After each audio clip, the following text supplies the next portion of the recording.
小伙真是个天才，暑假回老家帮老母亲挖菜地，发现天气热，没挖几下就累得快晕倒了。由于自己是机械毕业的大学生，于是他准备利用这个摩托车轮子改造发明一款挖土机，这样父母就不用那么辛苦了。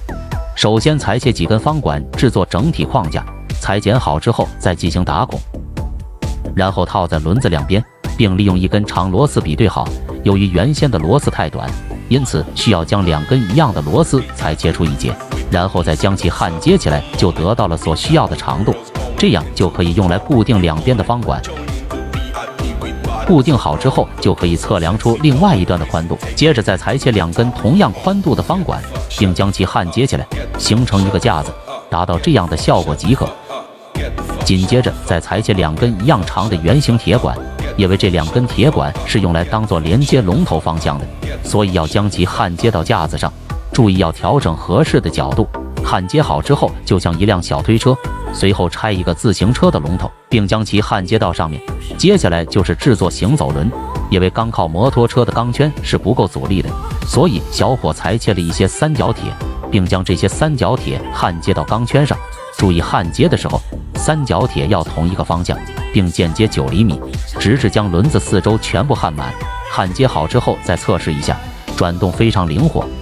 随后小伙裁切了一些钢板，利用两块一样的平行四边形铁板拼接在一起，焊接好之后就形成了犁刀。小伙为了增加效率，这样的要制作加工3个，然后他又将一根钢铁放到火中燃烧，烧红之后进行敲打折弯，制作成犁刀，连接到机器架子上的连接部件。加工好之后，先将2个钩子焊接到一块方管两边，而剩下的一根则焊接到中间，不过要调整一下吃土的高低，这样在犁地的时候有更好的效果。接着就可以将犁刀焊接到钩子上，紧接着再在中间方铁的上面焊接一块带孔的钢板，两边再焊接一根方铁进行加固，形成三角形。随后就可以在上面的孔里用螺丝安装一块铁板，并将铁板的一边焊接到架子上。焊接好之后，再在2块连接铁板上增加一个孔，这样才能将其固定牢固，不会上下移动。接下来就是动力部分，小伙在网上花200购买了一组电动车的配件，有电动机、控制器、油门控制手柄以及其他所需要的配件。然后先是安装电动机，这里需要加工一块铁板，并将铁板焊接到架子上，这样就可以通过安装螺丝固定好。焊接固定好电动机之后，安装好链条，接着安装电池和控制器，不过这里要用铁皮制作一个铁箱，防止下雨的时候进水短路，同时也能防止别人偷电池。加工好之后，将其固定到龙头前面，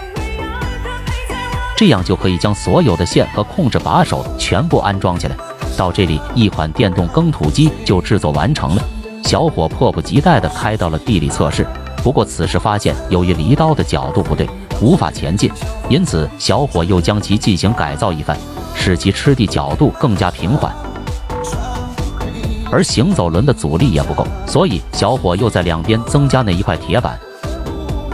龙头控制的位置太靠近，因此又还要增加一组方管进行延伸加长。